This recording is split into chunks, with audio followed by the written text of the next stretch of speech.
जय हिंद दोस्तों। आज के इस लेक्चर के माध्यम से हम डिस्कस करेंगे BA BSc BCom second semester का अनिवार्य प्रश्न पत्र जो हाल ही में सिद्धार्थ यूनिवर्सिटी द्वारा आयोजित कराया गया है। ऐसे छात्र छात्राएँ जिनका अभी सेकंड सेमेस्टर का फर्स्ट एड एंड हेल्थ यानी अनिवार्य प्रश्न पत्र नहीं हुआ है तो उनके लिए खासकर ये क्लास बहुत ही ज़्यादा महत्वपूर्ण है। और जो सिद्धार्थ यूनिवर्सिटी के छात्र छात्रा हैं वो अपना आंसर की मिला लेंगे। दोस्तों, इस प्रश्न पत्र से लगभग ये मानकर चलिए कि आपके एग्ज़ाम में 40% क्वेश्चन आपके एग्ज़ाम में रिपीट होंगे। जैसा कि आपने फर्स्ट सेमेस्टर में जब फूड न्यूट्रिशन और हाइजीन का पेपर दिया था तो आपने देखा था कि लगभग सभी यूनिवर्सिटी में जो प्रश्न थे वो सेम ही पूछे गए थे। इसका पाठ्यक्रम सेम है, आप चाहे जिस यूनिवर्सिटी से हों। अगर आपका सेकंड सेमेस्टर है और आपको फर्स्ट एड एंड हेल्थ की परीक्षा देनी है तो ये क्लास आपके लिए बहुत ज़्यादा महत्वपूर्ण रहेगी। दोस्तों, साथ ही साथ मैं आपको ये बताना चाहता हूँ, इसमें आपको केवल परीक्षा पास करनी होती है। इसका जो नंबर होता है वो आपके टोटल मार्क्स में नहीं जुड़ता है, केवल ये पासिंग मार्क के लिए है। 100 क्वेश्चन पूछे जाते हैं जिनमें से आपको 30 प्रश्न करने होते हैं। इन 30 प्रश्न पासिंग मार्क के लिए होते हैं। ठीक है, आप 100 में से 100 कर लेते हैं तो कोई दिक्कत नहीं है। हालांकि पास करने के लिए 30 क्वेश्चन आपको सही करने होंगे। अगर आप इसको पास नहीं कर पाते हैं तो आपको सभी सब्जेक्ट में फेल कर दिया जाएगा। इसीलिए अनिवार्य प्रश्न पत्र के नाम से इसको जो है इसका नाम जो अनिवार्य प्रश्न पत्र दिया गया है। ठीक है, तो सभी लोग ध्यान से पढ़िएगा और इसको कंप्लीट कर लीजिएगा। इसके पहले भी मैंने जो फर्स्ट एड एंड हेल्थ की क्लास है वो मैंने आप लोग को मैराथन क्लास भी दे दी है कंप्लीट सिलेबस की, तो वहाँ से आप देख लीजिएगा। चलिए आज के इस प्रश्न पत्र को सॉल्व करते हैं। ये सिद्धार्थ यूनिवर्सिटी का क्वेश्चन पेपर है। चलिए दोस्तों, पहला प्रश्न देखिए, पूछा गया था कि प्राथमिक उपचारकर्ता को दर्द के उपचार में इनमें से कौन सी दर्द निवारक दवाओं का उपयोग करना चाहिए। पहला दिया गया है इब्यूप्रोफेन, ऑप्शन बी दिया गया है मेट्रोनिडाजोल, ऑप्शन सी है पैरासीटामोल और डी दिया गया है दोनों ए और बी। तो पहला ऑप्शन देखिए यहाँ पर है इब्यूप्रोफेन। तो इब्यूप्रोफेन जो है दोस्तों ये एक दर्द निवारक दवा है। और बात करें अगर मेट्रोनिडाजोल की तो मेट्रोनिडाजोल जो है ये जीवाणुविक संक्रमण और इन्फेक्शन में इसका प्रयोग किया जाता है इस दवा का। और सी दिया गया पैरासीटामोल, तो ये बुखार में दवा दी जाती है। तो इनमें से जो सही ऑप्शन हो जाएगा आपका करेक्ट ऑप्शन हो जाएगा वो ऑप्शन नंबर ए हो जाएगा, ना कि ए बी दोनों। ठीक है, इतनी बात आप ध्यान रखेंगे। चलिए नेक्स्ट क्वेश्चन ध्यान देते हैं। नेक्स्ट क्वेश्चन क्या पूछा गया था, यहाँ पर है CNS का अर्थ। CNS का अर्थ क्या होता है? सेंट्रल नर्वस सिस्टम होता है, यानी जिसे हिंदी में कहते हैं क्या कहते हैं, सेंट्रल नर्वस सिस्टम, केंद्रीय तंत्रिका तंत्र के नाम से जानते हैं। ऑप्शन डी इस प्रश्न का सही जवाब होगा। चलिए क्वेश्चन नंबर 3 ध्यान देते हैं दोस्तों। क्वेश्चन नंबर 3 क्या पूछा गया था, ECG का फुल फॉर्म क्या होता है।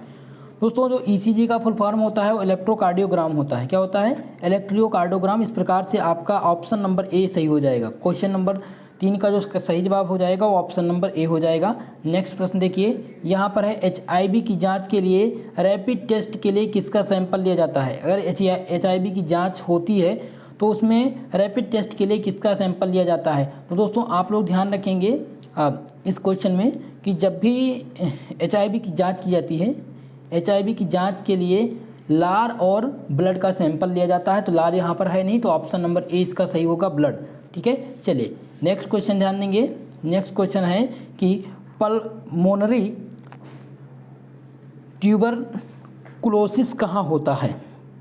ऑप्शन दिया गया है, ऑप्शन नंबर ए दिया गया है फेफड़ा, गुर्दों में, यकृत में या गर्भाशय में। तो इस क्वेश्चन का जो सही जवाब हो जाएगा दोस्तों वो हो जाएगा फेफड़ों में, क्योंकि ये जो पल्मोनरी ट्यूबरकुलोसिस है ये क्या है दोस्तों, ये टीबी का एक रोग है। क्या है ये? टीबी को क्या कहते हैं दोस्तों, ध्यान रखेंगे, टीबी को ही कहते हैं पल्मोनरी और ट्यूबरकुलोसिस। ठीक है, जो फेफड़ों को प्रभावित करती है। कहाँ पे होती है? फेफड़ों में होती है। ऑप्शन नंबर ए इस क्वेश्चन का सही आंसर होगा। नेक्स्ट प्रश्न की ध्यान देंगे। नेक्स्ट प्रश्न क्या है पूछा गया था, 6वां प्रश्न देखिए। 6वां प्रश्न दोस्तों, वीडियो पसंद आ रही सभी लोग वीडियो को एक बार जोरदार तरीके से सभी के पास शेयर कर दीजिए। और जो भी हमारे साथ पहली बार जुड़ रहे हैं चैनल को जरूर सब्सक्राइब कर लीजिएगा। क्वेश्चन नंबर 6 पर ध्यान देंगे दोस्तों।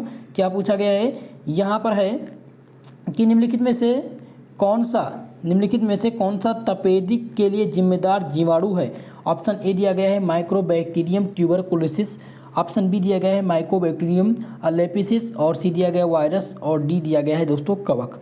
तो इसका जो सही जवाब हो जाएगा, यानी कि तपेदिक के लिए जो जिम्मेदार जीवाणु है वो है माइकोबैक्टीरियम ट्यूबरकुलोसिस ट्यूबरकुलोसिस। ठीक है, ऑप्शन नंबर ए इस प्रश्न का सही आंसर होगा। 7वां प्रश्न देखिए, बेहोशी पूछा गया है। यहाँ पर क्या पूछा गया है, बेहोशी क्या होती है भाई। बेहोशी में बुलाने की प्रक्रिया है, ऑप्शन दिया गया है, या एक अप्रत्याशित पतन, सुनने का एक संचित नुकसान, फ्लू का संकेत। तो इसमें से दो ऑप्शन तो यहीं पर रॉन्ग हो जाते हैं, पहला ऑप्शन नंबर डी और ऑप्शन नंबर सी। अब बात है ऑप्शन नंबर ए की। तो बुलाने की प्रतिक्रिया, तो ये ऑप्शन भी रॉन्ग होगा। इसमें से जो सही जवाब हो जाएगा वो हो जाएगा ऑप्शन नंबर बी। चलिए नेक्स्ट क्वेश्चन ध्यान देते हैं। एक कुशल ड्रेसिंग होनी चाहिए, जो एक कुशल ड्रेसिंग यानी कि एक अच्छी ड्रेसिंग होनी चाहिए। जब भी आप हॉस्पिटल में हो तो आपके साथ कुशल ड्रेसिंग किस प्रकार से करेंगे, जुड़ाणु कीटाणुओं के साथ करेंगे, रोगाणु मुक्त करेंगे, तेल के साथ करेंगे, नमी के साथ करेंगे। तो कुशल ड्रेसिंग जो होनी चाहिए वो रोगाणु मुक्त होनी चाहिए। क्या होनी चाहिए, रोगाणु मुक्त होनी चाहिए। ऑप्शन नंबर बी इस क्वेश्चन का सही आंसर हो जाएगा। चलिए नेक्स्ट प्रश्न देखिए, यहाँ है दोस्तों, कार्डियोपल्मोनरी रिसिटेशन क्या है। व्यक्ति को जान बचाने का तरीका है, दवा देने का तरीका है, या भोजन, या उपयुक्त में से कोई नहीं। सभी लोग आंसर करते रहेंगे कमेंट बॉक्स में। तो कार्डियोपल्मोनरी रिसिटेशन जो है वो व्यक्ति की जान बचाने का एक तरीका है। जैसे कोई एक व्यक्ति बेहोश हो गया, उसके दिल की धड़कन बंद हो रही, तो उसको CPR की मदद से क्या किया जाता है, फिर से सांस, कृत्रिम सांस दे करके, दो प्रकार से, एक CPR और एक कृत्रिम सांस दिया जाता है दोस्तों। ठीक है, दो तरीके से इसको फिर से संपर्क में यानी जीवित लाने का एक विशेष तरीका है, व्यक्ति की जान बचाने का तरीका है। तो कार्डियोपल्मोनरी रिसिटेशन जो है इसी को कहते हैं, क्या कहते हैं, CPR कहते हैं, CPR कहते हैं, ध्यान रखिएगा। चलिए ये क्वेश्चन आपके एग्जाम में भी रिपीट होगा। क्वेश्चन नंबर 11 की तरफ बढ़ते हैं। क्वेश्चन नंबर 11 पूछा गया है कि निम्नलिखित में से कौन सा व्यवहार है जो हमें दुर्घटना से बचा सकता है। इनमें से आपको बताना है कौन सा व्यवहार जो दुर्घटना से बचा सकता है। ऑप्शन दोस्तों ये दिया गया है, हमें सुरक्षा पेटी लगानी चाहिए, शराब पीना चाहिए, सीमित मात्रा में खाना चाहिए, और गाड़ी तेज चलाना चाहिए। तो अगर आप चाहते हैं कि सड़क दुर्घटना से बचें तो आपको हेलमेट का प्रयोग करना चाहिए, यानी सुरक्षा पेटी लगाना चाहिए। ठीक है, चलिए ऑप्शन नंबर ए इस क्वेश्चन का सही आंसर होगा। हेलमेट लगाइए या सेफ्टी बेल्ट लगाइए। अगर आप कार चला रहे हैं सेफ्टी बेल्ट लगाइए, अगर आप बाइक चला रहे हैं तो आपको क्या करना चाहिए, हेलमेट का प्रयोग करना चाहिए। ऑप्शन नंबर ए इस क्वेश्चन का सही जवाब होगा। नेक्स्ट क्वेश्चन है, प्राथमिक उपचार का उद्देश्य क्या होता है। प्राथमिक, यहाँ पर क्वेश्चन आपको दिख नहीं रहा होगा दोस्तों। प्राथमिक उपचार का उद्देश्य क्या होता है। यहाँ पर पहला ऑप्शन दिया गया है कि घायल व्यक्ति को उपचार देना। ऑप्शन बी दिया गया है कि घायल व्यक्ति की अवस्था का जो है नागरिक देखना। ऑप्शन नंबर सी दिया गया है घायल व्यक्ति को आवश्यकता अनुसार अस्पताल पहुँचाना, या उपयुक्त सभी। तो क्वेश्चन नंबर 12 का जो सही आंसर हो जाएगा ऑप्शन नंबर डी हो जाएगा। नेक्स्ट क्वेश्चन देखिए, हड्डी का टूटना क्या कहलाता है। हड्डी का जो टूटना है वो क्या कहलाता है, क्या वो घाव कहलाता है, फ्रैक्चर कहलाता है, चोट कहलाता है, या उपयुक्त में से कोई नहीं। तो जो हड्डी का टूटना होता है दोस्तों वो क्या कहलाता है, वो कहलाता है फ्रैक्चर। ऑप्शन नंबर सी इस प्रश्न का 20 प्रश्न का सही आंसर होगा। Option number B. Question number 13 का जो सही आंसर हो जाएगा वो ऑप्शन नंबर बी हो जाएगा। आप सभी लोग क्लास में रेगुलर क्लास नहीं कर रहे हैं। कल की क्लास में आप लोग की संख्या 10 से 12 के बीच में थी, बहुत ज़्यादा दुख हुआ, आप लोग क्लास भी नहीं करते हैं। मैं क्लास जो है 9 बजे ही होने वाली थी दोस्तों, लेकिन कुछ टेक्निकल एरर के कारण क्लास जो है 10:30 10 बजे क्लास लग पाई थी, तो इसके लिए मैं क्षमा प्रार्थी हूँ। मैं प्रयास करूँगा कि टाइमली क्लास आपको रोज़ 8 बजे और 9 बजे मिल जाए। ठीक है, और आप लोग से मेरा निवेदन है कि ज़्यादा से ज़्यादा लोगों में वीडियो को शेयर करिएगा। चैनल पर जो भी नए आए हैं चैनल को सब्सक्राइब कर लीजिएगा। इस क्वेश्चन पेपर का PDF जो है दोस्तों आपको टेलीग्राम चैनल और व्हाट्सएप ग्रुप पर दे दिया जाएगा। डिस्क्रिप्शन बॉक्स में लिंक है, वहां से आप PDF को प्राप्त कर पाएंगे। चलिए नेक्स्ट क्वेश्चन है कि चोट का सबसे आसान तरीका, यहाँ पर पूछा गया है दोस्तों कि चोट का सबसे आसान तरीका कौन सा है। ऑप्शन ए दिया गया है, ऑप्शन ए दिया गया है दोस्तों, फीलिंग, गिरना, या प्लांटिंग यानी कि पौधे की विशेषता के अनुसार जानवरों को काटना, या उपयुक्त में से कोई नहीं। तो चोट लगने का जो सबसे सरल आम यानी कि सरल कारण जो होता है वो गिरना होता है। अगर आप कहीं से गिर जाते हैं तो आपके पैर में चोट लग जाती है, फ्रैक्चर आ जाती है। तो ऑप्शन ए सही हो जाएगा। नेक्स्ट क्वेश्चन आप ध्यान देंगे, यहाँ पर है कि एक सामान्य वयस्क की बड़ी स्पंदन दर होती है। सामान्य वयस्क की जो नाड़ी स्पंदन दर माफ करिएगा, क्वेश्चन है कि एक वयस्क की सामान्य नाड़ी स्पंदन दर कितनी होती है। क्वेश्चन नंबर 15 है दोस्तों कि एक वयस्क है जिसकी सामान्य नाड़ी स्पंदन दर कितनी होती है? तो जो इसकी स्पंदन दर होगी दोस्तों वो 75 से 115 के बीच में होगी। 175 से 115 के बीच में। ऑप्शन 20 प्रश्न का सही आंसर होगा। नेक्स्ट प्रश्न ध्यान देंगे, क्वेश्चन नंबर 16 है। क्या दिया गया है? क्वेश्चन नंबर 16 यहाँ पर दिया गया है कि अगर किसी को सांप ने काट लिया है और तुरंत मदद नहीं मिल रहा है तो उसे क्या प्राथमिक उपचार दे सकते हैं? पहला ऑप्शन दिया गया है कि जो जहाँ पर उसने काटा है दंश को हृदय के स्तर से नीचे रखेंगे, या क्षेत्र को साबुन और पानी से धो देंगे, क्षेत्र में एक साफ ड्रेसिंग के साथ, या उपयुक्त में से सभी। तो दोस्तों क्वेश्चन 16 नंबर प्रश्न का जो सही जवाब हो जाएगा ऑप्शन नंबर डी हो जाएगा। ये सभी हमें करना चाहिए अगर आपको प्राथमिक उपचार देना है तो, ठीक है। अगर आपको सहायता, किसी भी रोगी को तुरंत सहायता नहीं मिल रही, जैसे किसी को सांप ने काट लिया है उसको तुरंत सहायता नहीं मिल रही है, तो आपको प्राथमिक उपचार में क्या करना चाहिए? बहुत क्षेत्र जिस जगह पे उसने काटा है उसको साफ कपड़े से धो दें और उसको कवर कर दें, अच्छे से बांध दें, ठीक है। चलिए नेक्स्ट क्वेश्चन। तो ऑप्शन इसमें जो ऑप्शन दिया गया है ये सभी सही है, ऑप्शन डी सही हो जाएगा। नेक्स्ट क्वेश्चन की तरफ बढ़ते हैं। क्वेश्चन नंबर 17 है कि बाएं फेफड़े में कुल कितने भाग होते हैं? ऑप्शन दिया गया है 2, 3, 6 या 10। तो दोस्तों आप ध्यान रखेंगे कि बाएं फेफड़े में कुल मिलाकर के 2 भाग होते हैं और दाएं फेफड़े में 3 भाग होते हैं। बायां अगर पूछा जाए तो 2 हो जाएगा, अगर दायां पूछा जाएगा तो 3 हो जाएगा। यहाँ पर बायां पूछा गया था तो ऑप्शन ए इस प्रश्न का सही आंसर होगा, यानी कि 2। नेक्स्ट क्वेश्चन 18 नंबर पूछा गया था कि निम्नलिखित में से कौन सा श्वसन विसंकर्षण का प्रकार है? पहला दिया गया मास्क का प्रकार, मास्क का उपयोग, गाउन का उपयोग, दस्तानों का उपयोग। तो दोस्तों जो रेस्पिरेशन यानी कि विसंकर्षण का जो प्रकार है वो मास्क का उपयोग करना है। ऑप्शन नंबर ए इस प्रश्न का सही आंसर होगा। नेक्स्ट क्वेश्चन देखिए 19 नंबर प्रश्न है। यहाँ पर है श्वसन के दौरान फेफड़ों का प्रसार किस दिशा में किया जाता है? अगर श्वसन के दौरान में जो फेफड़े का प्रसार है वो किस दिशा में अधिक होता है, सर्वाधिक होता है? आप सांस लेते हैं तो जो फेफड़ा होता है उसका प्रसार, जिसका फैलाव ऊपर की तरफ अधिक होता है या नीचे की तरफ अधिक होता है? तो इसका जो सही जवाब हो जाएगा ऑप्शन नंबर ए हो जाएगा। अगर आप श्वसन कर रहे हैं तो जो फेफड़े का प्रसार होगा वो ऊपर की दिशा में अधिक होगा। ऑप्शन नंबर ए इस क्वेश्चन का सही आंसर होगा। चलिए क्वेश्चन नंबर 20 पर ध्यान देते हैं। सभी लोग कमेंट बॉक्स में आंसर करते रहेंगे दोस्तों, मैं आंसर को डेली चेक करता हूं। आप सभी जब बातें करते हैं तो आपस में बात भी ना किया करिए, ठीक है। चलिए क्वेश्चन नंबर 20 है कि दुर्घटना का जोड़ किन अस्थियों के मध्य पाया जाता है? पहला ऑप्शन दिया गया है कि रेडियस अल्ना, ऑप्शन बी दिया गया है फीमर इनोमिनेट, ऑप्शन दिया गया है सी ह्यूमरस रेडियस या फीमर टिबिया हड्डी, ठीक है। तो घुटने का जोड़, यहाँ पर क्वेश्चन है कि घुटने का जोड़ किन अस्थियों के मध्य होता है? तो घुटने का जो जोड़ होता है वो फीमर टिबिया हड्डी के मध्य होता है।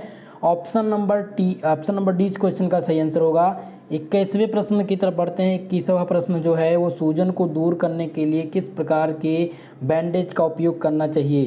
तो दोस्तों जब सूजन हो जाती है शरीर में तो क्या कहते हैं डॉक्टर? गर्म पट्टी बांधने के लिए कहते हैं। क्या कहते हैं? गर्म पट्टी का प्रयोग करने के लिए। तो गर्म पट्टी को क्या कहते हैं? क्रैप बैंडेज के नाम से जानते हैं। ऑप्शन नंबर ए इस प्रश्न का सही आंसर होगा। चलिए नेक्स्ट क्वेश्चन देखते हैं। 22 नंबर प्रश्न है कि कोहनी के जोड़ की हड्डी किसके मध्य पाई जाती है? चलिए भाई जल्दी से बताइए कि कोहनी के जोड़ की हड्डी किसके मध्य पाई जाती है? क्या वो रेडियस अल्ना ह्यूमरस के बीच पाई जाती है, या ह्यूमरस तथा क्लेविकल के रूप में पाई जाती है, या ह्यूमरस तथा स्केपुला, या रेडियस तथा अल्ना? जल्दी से सभी लोग बताइए। 22 नंबर प्रश्न का आंसर आप लोग कमेंट बॉक्स में कमेंट करके बताइएगा। चलिए नेक्स्ट क्वेश्चन की तरफ बढ़ेंगे। अगला प्रश्न सॉल्व करते हैं। अत्यधिक रक्त की हानि के लक्षण क्या होते हैं आपको बताना है। पहला ऑप्शन है त्वचा पीली पड़ जाना, भ्रमित रहना, चक्कर आना, या उपयुक्त सभी। दोस्तों जब भी आपके रक्त की कमी, आपके शरीर में रक्त की कमी हो जाएगी अत्यधिक, तो आपकी त्वचा जो हो जाएगी वो पीली हो जाएगी, आप भ्रमित रहने लगेंगे, आपको चक्कर आएगा। तो यहाँ से ऑप्शन नंबर डी सही होगा, उपयुक्त सभी हो जाएगा सही। चलिए अगले प्रश्न की तरफ बढ़ते हैं। अगला प्रश्न क्या है? क्वेश्चन नंबर 24 पूछा गया था कि किसी रोग के प्रतिरोधक शक्ति या उससे सुरक्षित रहने की अवस्था को क्या कहते हैं? एंटीजन या एंटीबॉडी या रोग प्रतिरक्षक क्षमता या उपयुक्त में से कोई नहीं। तो क्वेश्चन नंबर 24 नंबर प्रश्न का जो सही आंसर हो जाएगा दोस्तों वो हो जाएगा ऑप्शन नंबर यहाँ पर ए दिया गया एंटीजन। ठीक है, ये भी क्या है, एक प्रकार का रोग प्रतिरोधक क्षमता की सहायता करने वाला है। एंटीबॉडी ये भी है, रोग प्रतिरोधक क्षमता ये तो है ही है, तो उपयुक्त सभी हो जाएगा। इसका जो सही आंसर हो जाएगा ऑप्शन नंबर डी हो जाएगा, all of the above. Okay, चलिए 25 नंबर प्रश्न देखिए, बहुत ही महत्वपूर्ण प्रश्न दिया गया है और ये प्रश्न मैं आप ही लोग से इसका आंसर चाहूँगा कि कौन सी हड्डी को कॉलर बोन कहा जाता है। ठीक है, कॉलर बोन, ठीक है, ध्यान रखेंगे, कॉलर बोन कौन सी हड्डी को कहा जाता है। यहाँ पर दिया गया है ह्यूमरस, पेल्विक, सैकोपुला या क्लेविकल, तो आपको बताना है। क्वेश्चन नंबर 25 आप नोट करेंगे, स्क्रीनशॉट ले लीजिए। इसका आंसर सभी लोग, जितने लोग भी देख रहे हैं इस वीडियो को, सभी लोग से मेरा निवेदन है कि आप लोग इस क्वेश्चन का आंसर कमेंट बॉक्स में दें। ओके, नेक्स्ट क्वेश्चन, चलिए क्वेश्चन नंबर 26 है, दवाओं के दुष्प्रभाव व विष का अध्ययन कहाँ किया जाता है। तो दोस्तों दवाओं के दुष्प्रभाव व विष का अध्ययन, पहला ऑप्शन दिया गया फार्मेसी, तो यहाँ पर होगा नहीं। ऑप्शन सी दिया गया है कीमोथेरेपी, तो यहाँ पर भी नहीं होता है। और डी दिया गया है टैक्सिकोलॉजी, तो कुछ लोगों ने तो आंसर टिक किया होगा ऑप्शन नंबर डी। दोस्तों यहाँ पर ऑल ऑफ दीज नहीं होगा, यहाँ पर होगा ऑप्शन नंबर सी होगा टैक्सिकोलॉजी। दवाओं के दुष्प्रभाव और विष का जो अध्ययन किया जाता है वो टैक्सिकोलॉजी में किया जाता है। ऑप्शन सी इस प्रश्न का सही जवाब हो जाएगा। नेक्स्ट प्रश्न देखिए, 27 नंबर प्रश्न है। क्या पूछा गया था, पूछा गया है कि निम्नलिखित में से सर्जरी का घाव कौन सी विधि से भरता है। दोस्तों पहला दिया गया प्राथमिक शल्यक्रम, द्वितीयक शल्यक्रम। तो जो सर्जरी का घाव होता है वो दो मोड में इसका घाव पूरा किया जाता है, प्राथमिक और द्वितीयक दोनों सही होगा। ऑप्शन नंबर सी इस क्वेश्चन का सही आंसर हो जाएगा। नेक्स्ट प्रश्न की तरफ बढ़ते हैं, 28 नंबर प्रश्न, ध्यान देंगे। 28वां प्रश्न क्या पूछा गया था, पूछा गया था कि निम्नलिखित में से टिटनेस का बेसिलाई पाया जाता है, जल, मृदा, भोजन या उपयुक्त सभी। चलिए आंसर करेंगे। तो यहाँ पर जो टिटनेस का बेसिलाई पाया जाता है वो जल, मृदा, भोजन, उपयुक्त सभी में पाया जाता है। ऑप्शन नंबर डी इस प्रश्न का सही जवाब होगा। क्वेश्चन नंबर 29 है कि वृद्धि वक्र का आकार कैसा होता है। वृद्धि व्यक्ति का वक्र का आकार किस प्रकार से होता है, क्या वो एस आकार का होता है, बी आकार का होता है, सी आकार का होता है या जे आकार का होता है। तो दोस्तों ध्यान रखेंगे आप लोग कि वृद्धि वक्र का जो आकार होता है वो जे आकार का होता है। किस आकार का, जे शेप्ड होता है वृद्धि वक्र का आकार। ऑप्शन डी इस प्रश्न का सही जवाब होगा। नेक्स्ट प्रश्न देखिए, 30 नंबर प्रश्न है कि साफ सफाई, शारीरिक व्यायाम, विश्राम, नींद किसके अंग हैं। ये स्वच्छता के अंग हैं या सामाजिक स्वच्छता या व्यक्तिगत स्वच्छता। तो ये सभी व्यक्तिगत स्वच्छता के अंतर्गत आएंगे। ठीक है, साफ सफाई करेंगे तो खुद ही करेंगे, शारीरिक व्यायाम करेंगे तो आप खुद के लिए करेंगे, विश्राम और नींद जो है ये सभी व्यक्तिगत स्वच्छता के अंग हैं। ठीक है, तो ऑप्शन सी इस प्रश्न का सही आंसर हो जाएगा। चलिए भाई क्वेश्चन नंबर 31 ध्यान दीजिए। चलिए बताइए कि निम्नलिखित में से कौन सा अनुवांशिक रोग का उदाहरण है। इनमें से अनुवांशिक रोग का उदाहरण आपको बताना है। पहला दिया गया टाइफाइड, हीमोफीलिया और ट्यूबरकुलोसिस। सी दिया गया है एपेंडिसाइटिस। ठीक है, तो निम्नलिखित में से अनुवांशिक रोग का उदाहरण दोस्तों, तो अनुवांशिक रोग का जो उदाहरण है वो हीमोफीलिया हो जाएगा। Option number B question number 31 का करेक्ट आंसर रहेगा। 32 नंबर प्रश्न ध्यान देंगे। पूछा गया कि आग लगने पर बचाव व सुरक्षा हेतु कौन सी बातें आवश्यक नहीं हैं। ऑप्शन ए दिया गया है आप अपने आप को मोटे कंबल में ढककर बाहर निकले। यहाँ पर पूछा गया कौन सा आग लगने पर बचाव और सुरक्षा की दृष्टि से आवश्यक नहीं है, ध्यान देना है। तो अपने आप को मोटे कंबल में ढककर बाहर निकले, तो ये तो है। ऑप्शन बी दिया गया है जलते हुए व्यक्ति को भागना दौड़ाना चाहिए। बिल्कुल, कोई भी व्यक्ति जल रहा है तो वहाँ से आपको निकालने के लिए दौड़ाना पड़ेगा। सी दिया गया फर्श व घुटनों के बल चलते हुए बाहर निकलें। ऑप्शन नंबर डी दिया गया है कि रोगी को कपड़े में लपेट कर नीचे सुला देना चाहिए। भाई ये ऑप्शन रॉन्ग है, ऑप्शन नंबर डी। ठीक है, तो इसका जो सही जवाब हो जाएगा ऑप्शन डी हो जाएगा। नेक्स्ट क्वेश्चन देखिए, मैनीटाइड बैंडेज का प्रयोग कहाँ किया जाता है। मैनीटाइड बैंडेज यानी कि जो है बहुकक्षीय बैंडेज होता है, यानी कि कई प्रकार से कई दिशा में उस बैंडेज को लगाया जाता है। तो अगर देखिए ये बैंडेज जैसे उंगली में आप देखते हैं कहीं भी कट जाता है, आपकी उंगली कट जाती है तो आप बैंडेज का उपयोग करते हैं ना, तो वो बैंडेज जो होता है लगभग 1 इंच का होता है, आप उंगली में ऐसे लपेट देते हैं। लेकिन यहाँ पर पूछा गया मैनी टाइट बैंडेज, कई प्रकार से जो बांधने वाला बैंडेज होता है उसका उपयोग कहाँ किया जाता है? उदर पर, नेत्र पर, सर पर, उदर मतलब पेट पर, ठीक है, पैर पर। तो इसका जो प्रयोग किया जाएगा वो नेत्र पर किया जाएगा, क्योंकि आंख पर जब भी आपको बैंडेज लगाना होगा तो बहु बैंडेज लगेगा, ठीक है। तो ऑप्शन नंबर 20 प्रश्न का सही आंसर होगा। नेक्स्ट प्रश्न ध्यान देंगे। नेक्स्ट प्रश्न है 34 नंबर कि किस मार्ग द्वारा औषधि देने पर शीघ्र प्रभाव पहुंचता है? ऑप्शन ए दिया गया है IV रूट, या ऑप्शन बी दिया गया है SC रूट, सी दिया गया है IM रूट और डी दिया गया है ID रूट। दोस्तों इसका आंसर मैं कंप्लीट नहीं दे पा रहा हूँ, कन्फ्यूजन इस आंसर में, ठीक है। मैं प्रयास करूँगा कि इसका आंसर कमेंट बॉक्स में आप लोग को दे दूँ, ठीक है। 34 नंबर प्रश्न ध्यान रखिएगा, मैं आपको लास्ट में इसका आंसर देने का प्रयास करूँगा, ठीक है, क्योंकि इसका एग्जैक्ट आंसर मेरे समझ में नहीं आ रहा है कि किस मार्ग से अगर हम औषधि दें तो शीघ्र प्रभाव हो जाए। चलिए इसको छोड़ देते हैं, नेक्स्ट प्रश्न देखते हैं। 35 नंबर प्रश्न है, बहुत ही आसान प्रश्न नहीं आया था, ये मानकर चलिए सिद्धार्थ यूनिवर्सिटी का जो आया है दोस्तों पेपर, मैंने इसको पूरा देखा है। इसमें कुछ प्रश्न ऐसे हैं जो आपने पढ़ा ही नहीं होगा, ठीक है, बहुत ही टफ पेपर था इस बार। तो इसी प्रकार से प्रश्न पूछा जाएगा क्योंकि ये औषधि से संबंधित है, फर्स्ट एड एंड हेल्थ से संबंधित है। तो कुछ औषधियों के नाम ऐसे हैं जिनको आपने पढ़ा ही नहीं है और वो आपसे पूछ लिया गया है। 35 नंबर प्रश्न है कि परामर्श प्रक्रिया के प्रमुख पहलू क्या होते हैं? परामर्श प्रक्रिया के प्रथम पहलू क्या होते हैं? ऑप्शन ए दिया गया है घनिष्ठता, काम करना, अपनी समझ को बढ़ाना, सलाह लेना या उपयुक्त सभी।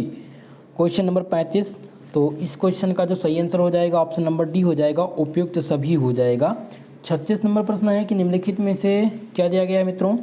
दिया गया निम्नलिखित में से कौन सा असामान्य व्यवहार का कारण नहीं है? अच्छी शारीरिक क्षमता, वृद्धि दर को कम करना, पोषण की कमी, वंशानुगत कारण। तो निम्नलिखित में से कौन सा असामान्य व्यवहार का कारण नहीं? असामान्य व्यवहार का कारण, वृद्धि दर कम है तो ये असामान्य व्यवहार का कारण नहीं हो सकता। पोषण की कमी है तो ये असामान्य व्यवहार का, ये सामान्य व्यवहार है ना, पोषण की कमी। वंशानुगत कारण, अगर आपके अंदर वंशानुगत का कारण है, यानी कि जैसे वर्ण अनंतता आपको हो गई है, तो ये क्या सामान्य व्यवहार का कारण है? ये सब में है, तो ये सब में नहीं होता। लेकिन पोषण की कमी ये सब में होता है, ये सामान्य व्यवहार के अंतर्गत है। वृद्धि दर ये सामान्य व्यवहार के अंतर्गत आता है। शारीरिक शिक्षा, अच्छी शारीरिक क्षमता, ये भी सामान्य व्यवहार के अंतर्गत आता है। तो यहाँ पर जो सही जवाब हो जाएगा वो ऑप्शन डी हो जाएगा। वंशानुगत कारण, वंशानुगत कारण जो है वो सामान्य व्यवहार के अंतर्गत नहीं आता है। यहाँ पर माफ़ करिएगा दोस्तों, यहाँ असामान्य व्यवहार का कारण नहीं है, माफ़ करिएगा दोस्तों, क्वेश्चन मैंने ध्यान नहीं दिया और इसी प्रकार से आप लोगों ने भी गलती की होगी शायद, ठीक है। अगर नहीं की है तो बहुत अच्छी बात है।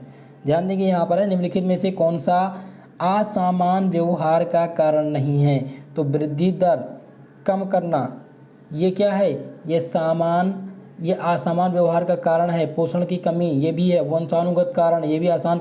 इसमें जो सही जवाब हो जाएगा ऑप्शन ए होगा, अच्छी शारीरिक क्षमता, ये असामान्य व्यवहार का कारण नहीं है, ठीक है। चलिए नेक्स्ट क्वेश्चन ध्यान देंगे। क्वेश्चन नंबर 37 दिया गया है कि मानसिक स्वास्थ्य को प्रभावित करने वाले कारक इनमें से कौन से हैं? जैविक कारक, मनोवैज्ञानिक कारक, पर्यावरणीय कारक या उपयुक्त सभी।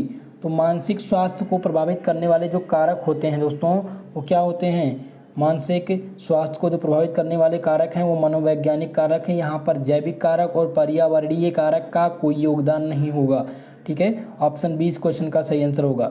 चलिए नेक्स्ट प्रश्न है 38 नंबर, निम्नलिखित में से जल प्रदूषक बताइए, इनमें से कौन सा जल प्रदूषक का स्रोत है? घर से बाहर निकला हुआ कूड़ा, कारखानों से निकलना, कृषि से निकलते अवशिष्ट। तो इसका जो सही जवाब हो जाएगा ऑप्शन डी हो जाएगा। जल को दूषित करने का जो मुख्य योगदान है वो कृषि से जो अवगत निकला हुआ अवशेष पदार्थ होता है वो भी नदी नाले में जाता है, वहाँ से भी जल दूषित हो जाता है।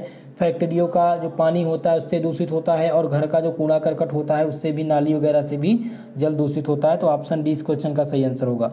चलिए 39 नंबर प्रश्न ध्यान देंगे, वायु में सर्वाधिक मात्रा में पाई जाने वाली गैस कौन सी है? पहला है नाइट्रोजन, बी है ऑक्सीजन, सी दिया गया कार्बन डाइऑक्साइड और डी दिया गया ओजोन। वायु में सर्वाधिक मात्रा में जो पाई जाती है दोस्तों वो क्या पाई जाती है? नाइट्रोजन। कितना परसेंट? 78% पाई जाती है। ऑप्शन नंबर ए इस प्रश्न का सही आंसर हो जाएगा। चलिए अगला प्रश्न है, डार्ट्स थेरेपी का संबंध किस रोग के उपचार से है? डार्ट थेरेपी बहुत ही महत्वपूर्ण है। चलिए नेक्स्ट देखिए 40 नंबर प्रश्न, डार्ट थेरेपी तो यहाँ दिया गया कुष्ठ रोग, क्षय रोग, घेंघा या मलेरिया। तो घेंघा और मलेरिया से कोई संबंध नहीं है इसका और ना ही कुष्ठ रोग से है। इसका संबंध जो है वो क्षय रोग से हो जाएगा। ऑप्शन नंबर 20 क्वेश्चन का सही आंसर होगा। नेक्स्ट क्वेश्चन है दोस्तों कि कौन सा श्वसन तंत्र से संबंधित रोग है? इनमें से श्वसन तंत्र से संबंधित रोग कौन सा है?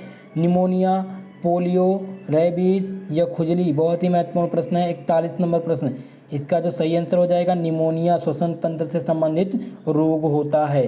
पोलियो, रेबीज और खुजली ये श्वसन तंत्र से संबंधित रोग नहीं हैं। 42 है, प्राथमिक चिकित्सा क्या है? बहुत ही महत्वपूर्ण प्रश्न पूछ लिया गया है कि प्राथमिक चिकित्सा आखिर में होती क्या है? प्राथमिक सर्वे को पूर्ण करना या दुर्घटना के पश्चात किसी घायल को दी जाने वाली प्रथम सहायता या घायल व्यक्ति के जीवन संबंधी लक्षणों का निरीक्षण करना या घायल को शॉक से बचाना। तो दोस्तों जो सही आंसर होगा इसका हो जाएगा बी ऑप्शन कि प्राथमिक चिकित्सा का जो प्रमुख कार्य है वह दुर्घटना के पश्चात घायल को दी जाने वाली प्राथमिक सहायता। ऑप्शन बी 42 नंबर प्रश्न का सही आंसर होगा। प्राथमिक सहायता का महत्व बताना है यहाँ पर। प्राथमिक सहायता का महत्व क्या है? क्वेश्चन नंबर 43 तो ऑप्शन दिया गया है, व्यक्ति की जान बचाना, दर्द को बढ़ाना, स्वास्थ्य बिगाड़ना या ध्यान न देना। बहुत ही आसान सा सरल क्वेश्चन था कि प्राथमिक सहायता का जो महत्व है वो व्यक्ति की जान को बचाना होता है। ऑप्शन नंबर ए इस क्वेश्चन का सही आंसर होगा। नेक्स्ट क्वेश्चन देखिए, मानव शरीर के सामान्य तापक्रम क्या होंगे? मानव शरीर का जो सामान्य तापक्रम होता है वो कितना होता है? ऑप्शन यहाँ पर दिया गया है 37 डिग्री सेंटीग्रेड, 39 या 31 या 40। तो मानव शरीर का सामान्य जो तापमान होता है दोस्तों वो होता है 37 डिग्री सेंटीग्रेड। ऑप्शन ए इस क्वेश्चन का सही जवाब हो जाएगा। नेक्स्ट क्वेश्चन देखिए, यौन संचरित रोग यहाँ पर पूछा गया है। चलिए सभी लोग बताइए, सभी भाई बंधु चलिए भाई बताइए, ये यौन संचरित रोग इनमें से कौन सा है? ए दिया गया है HIV, बी दिया गया है HPV, सी है हर्पीज और डी दिया गया उपयुक्त सभी। 45 नंबर प्रश्न, इसका सही जवाब जो हो जाएगा HIV की अगर बात करें तो ये भी एक यौन संचारी रोग है। HPV ये भी एक यौन संचारी रोग है और हर्पीज भी एक यौन संचारित रोग ही है। ठीक है, इसीलिए ऑप्शन नंबर डी इस क्वेश्चन का सही आंसर हो जाएगा। ऑप्शन नंबर डी इस क्वेश्चन का करेक्ट आंसर होगा। नेक्स्ट क्वेश्चन है दोस्तों, सिस्टम वाई सहायता करता है रक्त संचरण में या मल पर निस्तारण में या घाव भरने में या वेजिनाइल डिस्चार्ज में। तो दोस्तों जो सिटीज बात है वो सहायता करता है मल विस्तारण में। ये मल विस्तारण में इसका प्रयोग किया जाता है। ऑप्शन नंबर 20 प्रश्न का सही आंसर होगा। 47 प्रश्न है कि पारिवारिक हिस्ट्री प्रसव, यहाँ पर है कि पारिवारिक हिस्ट्री प्रसव की जांच का एक महत्वपूर्ण घटक है क्योंकि परिवार की आर्थिक स्थिति का पता लगाने के लिए या कोई अनुवांशिक बीमारी जो नवजात को प्रभावित कर रही है उसके बारे में पता लगाने के लिए या परिवार की पोषण संबंधी आदतों का पता लगाने के लिए उपयुक्त सभी। तो इसका जो सही जवाब हो जाएगा वो उपयुक्त सभी हो जाएगा। ऑप्शन नंबर डी हो जाएगा। नेक्स्ट क्वेश्चन ध्यान देंगे, 48 नंबर प्रश्न देखिए क्या पूछा गया था। चलिए भाई बहुत ही महत्वपूर्ण प्रश्न है। पूछा गया था मोतियाबिंद में आँख का कौन सा भाग प्रभावित होता है? पुतली, लेंस या आइरिस या रेटिना। तो कुछ लोगों ने तो मुझे लगता है रेटिना ही लगाया होगा। कितने लोगों ने लगाया था भाई बता दीजिए जल्दी से। मोतियाबिंद के आँख का कौन सा भाग प्रभावित होता है? मोतियाबिंद में पुतली को कोई दिक्कत नहीं होती है और ना ही रेटिना को होती है, ना ही आइरिस को होती है। इसमें लेंस प्रभावित होता है। लेंस में जब मोतियाबिंद आ जाता है तो धुतला दिखने लगता है। ऑप्शन नंबर 20 क्वेश्चन का सही आंसर होगा। मोतियाबिंद में आँख का कौन सा भाग प्रभावित होता है? तो वो लेंस होता है। ऑप्शन नंबर 20 क्वेश्चन का सही आंसर होगा। नेक्स्ट क्वेश्चन देखिए, एक यहाँ पर दिया गया है FAST का तात्पर्य क्या है? FAST का तात्पर्य क्या है? तो FAST का जो तात्पर्य है दोस्तों वह है चेहरे का गिरना, हाथ की कमजोरी, बोलने की कठिनाइयाँ और समय। ऑप्शन नंबर ए इस प्रश्न का सही आंसर होगा। चलिए 50 नंबर प्रश्न है, ABC का मतलब, ABC का मतलब क्या होगा? तो ABC का जो मतलब है वो वायु मार्ग, श्वास प्रसंचरण है, एयरवे ब्रीथिंग और सर्कुलेशन। ऑप्शन नंबर ए इस क्वेश्चन का सही आंसर हो जाएगा। चलिए दोस्तों 51 नंबर प्रश्न ध्यान देंगे। 51 नंबर प्रश्न जो है क्या पूछा गया है? पूछा गया है कि डूबने वाले व्यक्ति को प्राथमिक उपचार में सम्मिलित है। डूबने वाले व्यक्ति के प्राथमिक उपचार में सम्मिलित इसमें से क्या होता है? पहला दिया गया है कि जो व्यक्ति डूब रहा है उस व्यक्ति को पीठ के बल लिटाकर दाब देना चाहिए, और मुख में शासन करना चाहिए, मुंह और नाक साफ करना चाहिए, उपयुक्त सभी। तो इस क्वेश्चन का जो सही जवाब हो जाएगा ऑप्शन नंबर डी हो जाएगा। नेक्स्ट प्रश्न की तरफ बढ़ेंगे। देखिए अगला प्रश्न क्या पूछा गया था? Question number 52। क्वेश्चन नंबर 52 ध्यान देंगे दोस्तों। यहाँ पर पूछा गया है कि छोटे कद के लिए सबसे पहले क्या करना चाहिए? साबुन से छोटे कट, यहाँ कद नहीं है कट होगा दोस्तों, साफ क्लियर नहीं था PDF। यहाँ पर छोटे कट के लिए सबसे पहले क्या करना चाहिए? तो छोटे कट के लिए सबसे पहले क्या करना चाहिए दोस्तों? चलिए 52 नंबर प्रश्न। तो इसमें क्या करना चाहिए कि सबसे पहले अगर छोटा कट कहीं लग गया है तो सबसे पहले वहाँ पर एंटीसेप्टिक क्रीम लगा दें या कोई मलहम का प्रयोग करें। ऑप्शन नंबर डी इस क्वेश्चन का सही आंसर होगा। दोस्तों मैं आप लोगों से एक बात शेयर करना चाहता हूँ कि अगर आप जीवन में कुछ करना चाहते हैं तो एक बात आप हमेशा ध्यान रखिएगा कि आपको जीवन में कुछ हासिल करना है तो सबसे पहले जो ज़रूरी है वो आपके पास ये 2 बातें अवश्य होनी चाहिए। पहला है ईमानदार प्रयास और दूसरा है दृढ़ निश्चय। अगर आपके पास एक ईमानदार प्रयास है और आपके मन में एक दृढ़ निश्चय है तो निश्चित तौर पर आप सफल होंगे। ये बहुत ही आवश्यक मूल मंत्र है। किसी भी कार्य को करने के लिए या किसी भी कार्य में आपको जीतने के लिए क्या करना है? आपके पास 2 चीज़ें होनी चाहिए। पहला ईमानदार प्रयास होना चाहिए और दूसरा होना चाहिए दृढ़ निश्चय होना चाहिए। ठीक है, आप ध्यान देंगे कि एक जो हमारे बहुत ही वृद्ध हैं, ठीक है, वो भी हैं संतोष आनंद जी। संतोष आनंद जी एक गायक और एक कवि भी हैं। इन्होंने जो है भारत के लिए बहुत सारे प्रमुख और बहुत सारा गाना और बहुत सारे कविता इन्होंने लिखी हैं।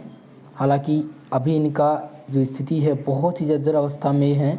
इन्होंने एक बात कहा था कि हौसला जीतता है हथियार नहीं। इन्होंने कहा था कि अगर आपका हौसला बुलंद है तो आप जीतेंगे, हथियार चाहे जितने भी हो जाएं। ठीक है, तो इन्होंने एक बात कही थी कि कुछ भी नहीं है मेरे पास तो कोई गम नहीं है, हर एक बेबसी बन गई चांदनी है, तेरा साथ है तो मुझे क्या कमी है, अंधेरों से मिल रही रोशनी है। बहुत ज़्यादा इम्पॉर्टेंट है। कभी भी आप डिप्रेशन में हो तो आप इनसे कुछ चीज़ें सीखने का प्रयास करेंगे और हमेशा ये याद रखिएगा कि हौसला बुलंद होना चाहिए आपके लिए। अगर आपका हौसला मजबूत है तो आप बहुत कुछ कर पाएंगे, आगे जाएंगे। ठीक है, चलिए नेक्स्ट क्वेश्चन की तरफ बढ़ते हैं। देखिए क्या पूछा गया था। नेक्स्ट क्वेश्चन है यहाँ पर 53 नंबर प्रश्न है कि एक वयस्क व्यक्ति के विश्राम की अवस्था में जो सामान्य श्वसन दर होती है वो प्रति मिनट में कितनी होती है? तो कोई भी व्यक्ति, अगर एक वयस्क व्यक्ति है वो क्या कर रहा है, विश्राम की अवस्था में है, तो उसकी जो श्वसन की दर होगी दोस्तों वो लगभग 12 से 20 के बीच में होगी प्रति मिनट। ऑप्शन डी इस प्रश्न का सही आंसर होगा। नेक्स्ट क्वेश्चन देखिए 54 नंबर प्रश्न दिया गया है कि फर्स्ट डिग्री बर्न का इलाज करना चाहिए। फर्स्ट डिग्री बर्न का इलाज करना चाहिए, अच्छी गुणवत्ता वाली क्रीम मलहम लगाएं या साबुन के पानी से क्षेत्र को अच्छी तरह से साफ करें या जले और दिल के बीच में दीव के बीच में बैंड कस दें। या ऑप्शन नंबर डी दिया गया है ठंडा बहता हुआ पानी तब तक लगाएं जब तक कि दर्द कम ना हो जाए। दोस्तों ठंडे पानी का प्रयोग तो किया जाता है दर्द को कम करने के लिए। यहाँ पर फर्स्ट डिग्री बर्न का जो इलाज करना चाहिए वो अच्छी गुणवत्ता वाली क्रीम या एंटीसिंग मलहम भी लगाना चाहिए। तो यहाँ अगर ऑप्शन 2 होता तो 2 ऑप्शन सही हो जाता। हालांकि यहाँ पर जो सही आंसर हो जाएगा ऑप्शन नंबर ए हो जाएगा। चलिए नेक्स्ट क्वेश्चन ध्यान देंगे।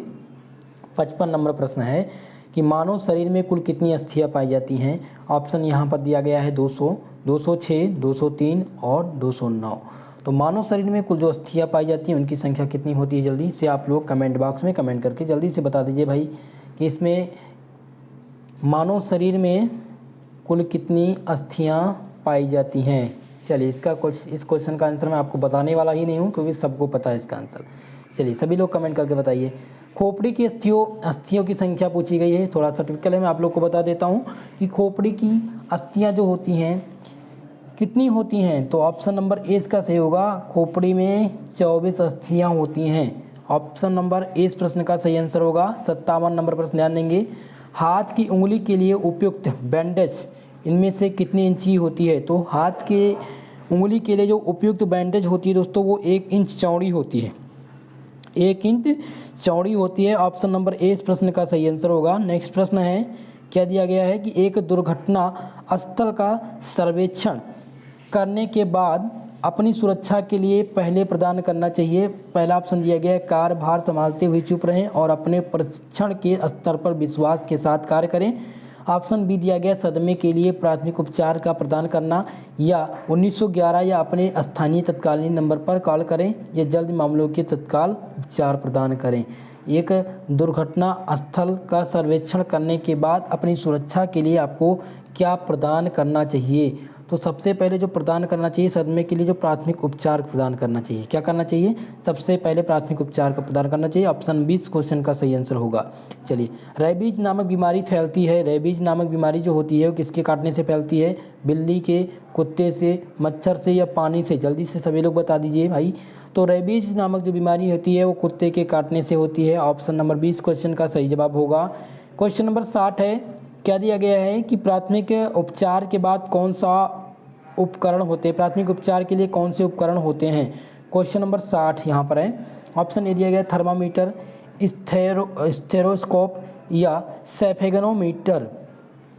तो इसमें से जो सही जवाब हो जाएगा ऑप्शन डी हो जाएगा। ठीक है, ये सभी प्राथमिक उपचार में प्रयोग किए जाते हैं, ये सभी होने चाहिए फर्स्ट एड बॉक्स में।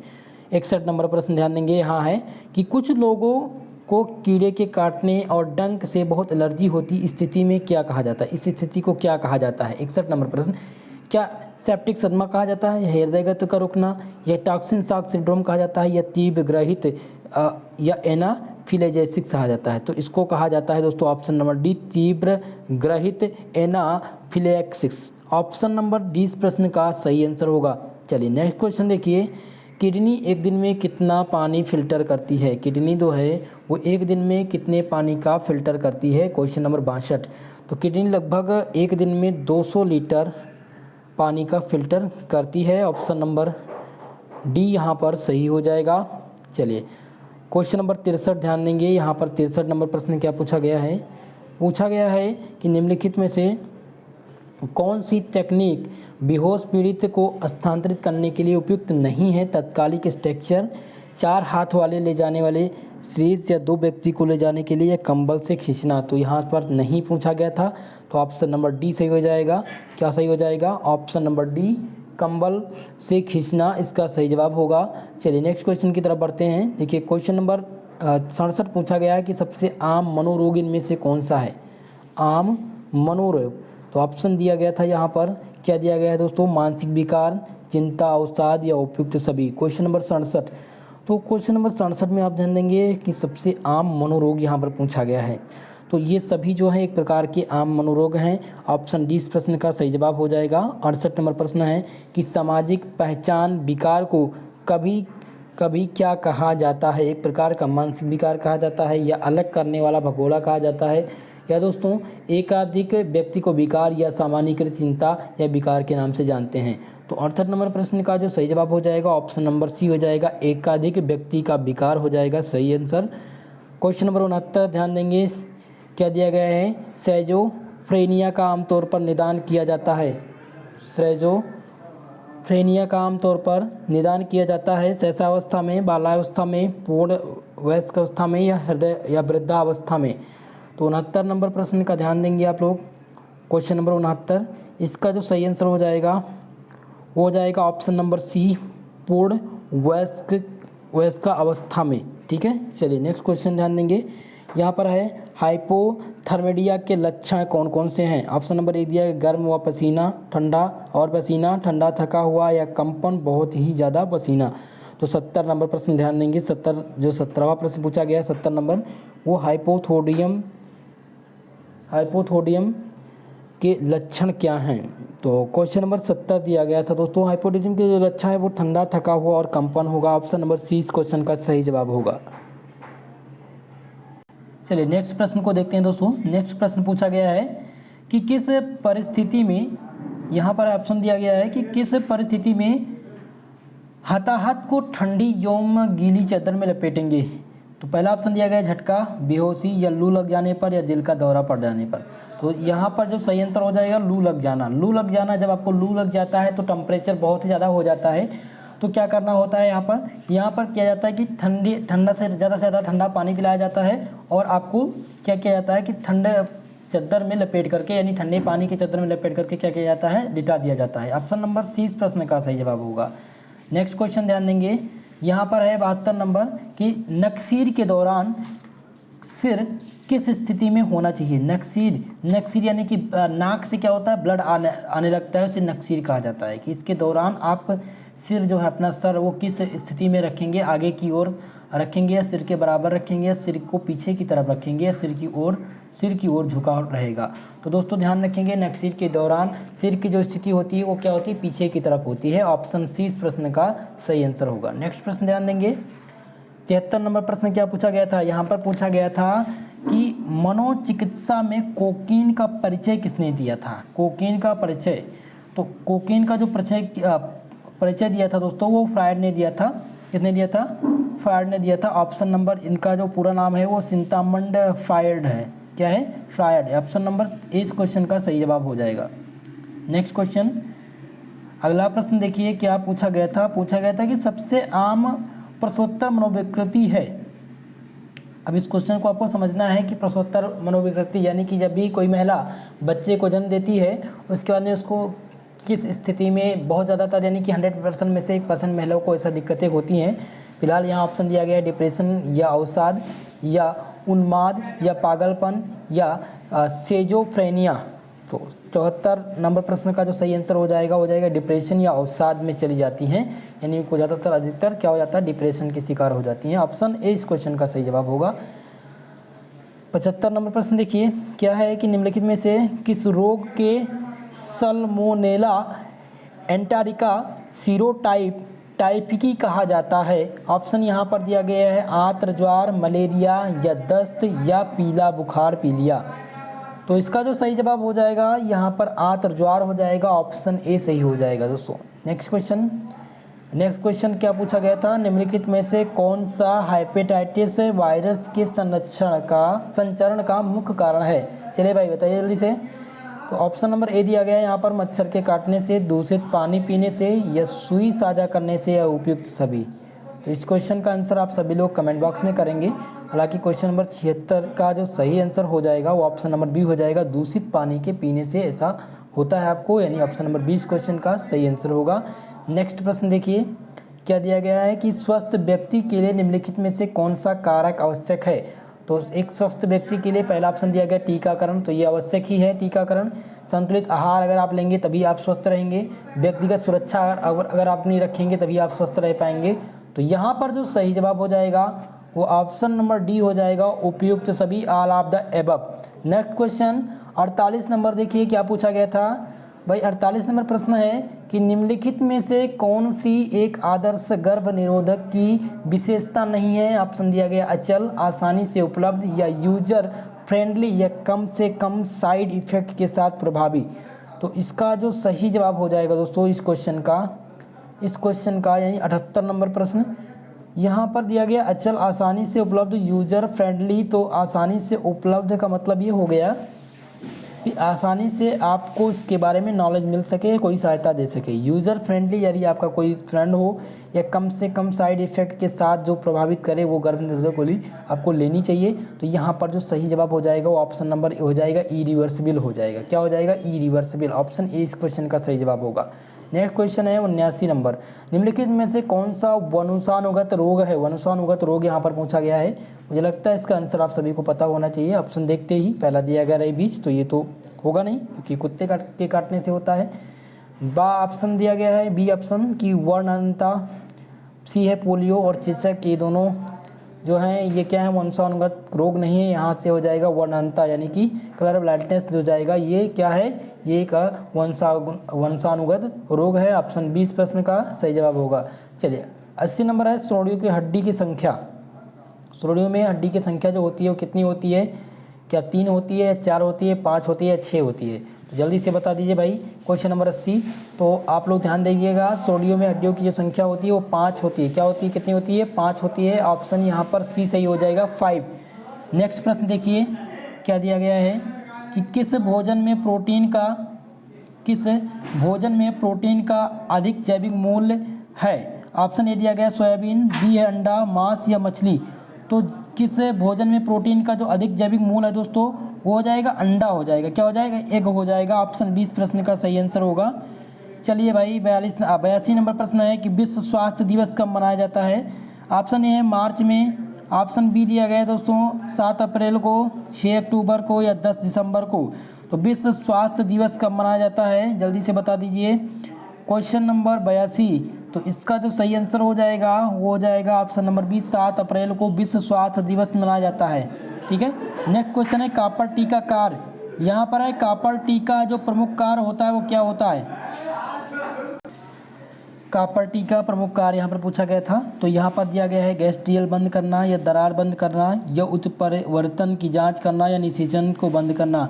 तो दोस्तों जो कॉपर टीका जो कार्य है दोस्तों वो क्या है, स्टॉप फर्टिलाइजेशन यानी कि निषेचन की क्रिया को बंद करना है। ऑप्शन नंबर डी इस प्रश्न का सही आंसर हो जाएगा।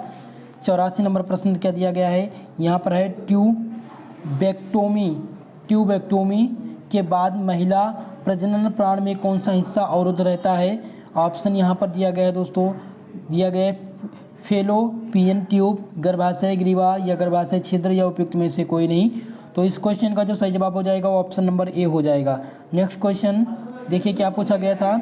अगला प्रश्न पूछा गया था सहरूगणता तब होती है जब, सहरूगणता तब होती है जब एक परिवार के कई सदस्य का मानसिक स्वास्थ्य एक जैसा हो जाता है या एक व्यक्ति मृत्यु के बारे में सोचने में बहुत अधिक समय व्यतीत कर देता है, या सी दिया गया किसी विकार में होने वाले रोग के लिए कुछ भी नहीं किया जा सकता, या डी दिया गया है एक व्यक्ति एक ही समय में एक से अधिक विकारों से पीड़ित हो जाता है। तो क्वेश्चन नंबर डी इस क्वेश्चन का सही आंसर हो जाएगा, एक ही व्यक्ति एक ही समय में एक से अधिक विकारों से पीड़ित हो जाता है। 86 नंबर क्वेश्चन पूछा गया था कि भारत में गर्भ निरोधक की व्यापक रूप से स्वीकृति है। ऑप्शन दिया गया है आईयूडी या डायफ्राम या महिला नसबंदी या सर्वाइकल कैप्स। तो इस क्वेश्चन का जो सही जवाब हो जाएगा ऑप्शन नंबर ए हो जाएगा, आईयूडी जो हो जाएगी ये भारत में गर्भ निरोधक की व्यापक रूप से स्वीकृति एक प्रकार की विधि है। चलिए 87 नंबर प्रश्न है प्रजनन स्वास्थ्य देखभाल में किन समस्याओं को लेकर डॉक्टर की सहायता आवश्यक होती है? एसटीडी या गर्भधान प्रसव और गर्भपात की, या गर्भ निरोधक बांझपन एवं मानसिक गर्भ की समस्या। तो इसमें सही जवाब हो जाएगा option number D, all of the above हो जाएगा। चलिए नेक्स्ट क्वेश्चन की तरफ देते हैं। 88 नंबर प्रश्न क्या है, निम्नलिखित में से किसको यौन विकार के रूप में वर्गीकृत नहीं किया गया है? यौन विकार के रूप में किसको वर्गीकृत नहीं किया गया है? ऑप्शन यहाँ पर ए दिया गया है डिस्पेरुनिया यौन का संकुचन, शीघ्र पतन या क्रिएटिनिया। तो 88 नंबर प्रश्न ध्यान देंगे दोस्तों, 88 नंबर प्रश्न यहाँ पर है।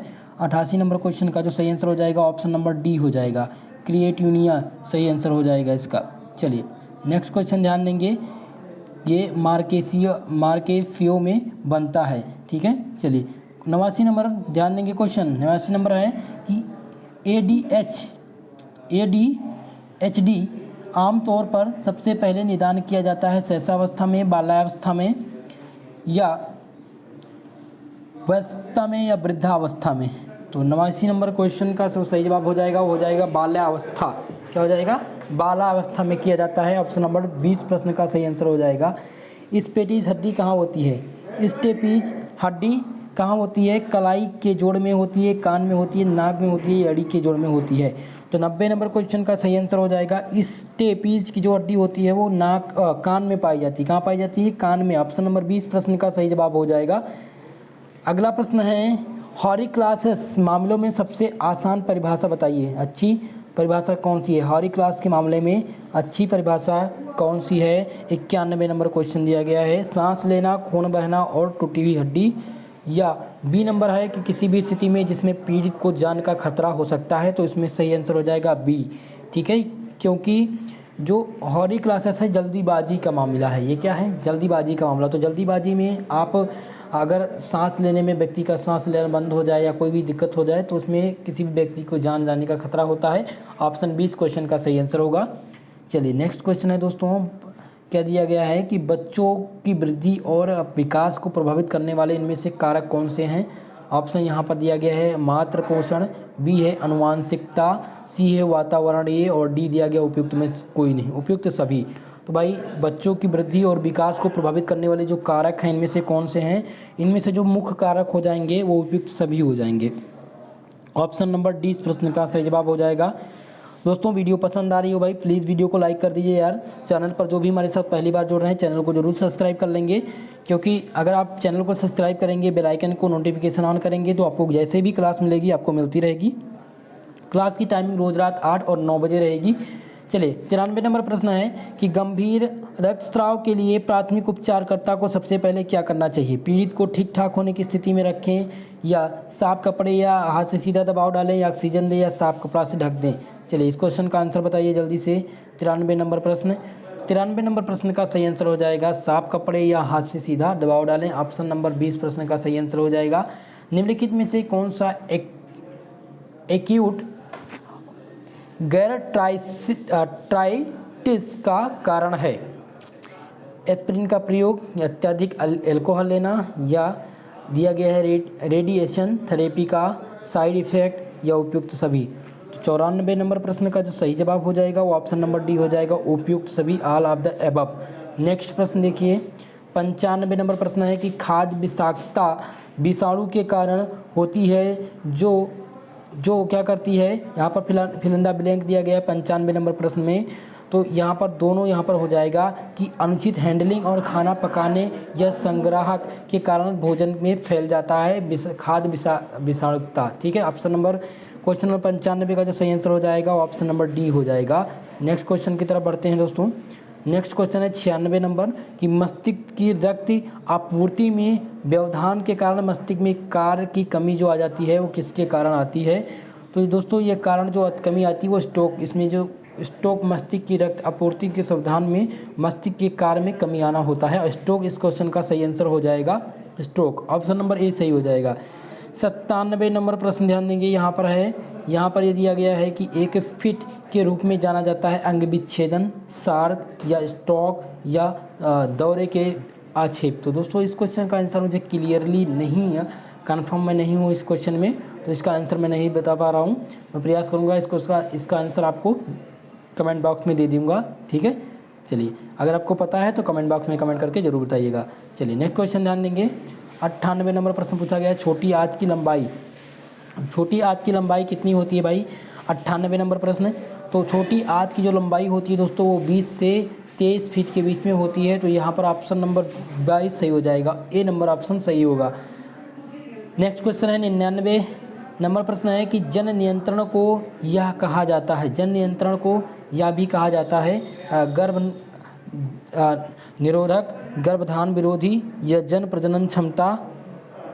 तो गर्भधान विरोधी भी जन नियंत्रण को कहा जाता है, गर्भ निरोधक अगर करेंगे तभी ये नियंत्रण एक प्रकार का अवरोधक है। जन क्षमता प्रजनन ये भी है, उपयुक्त सभी हो जाएगा।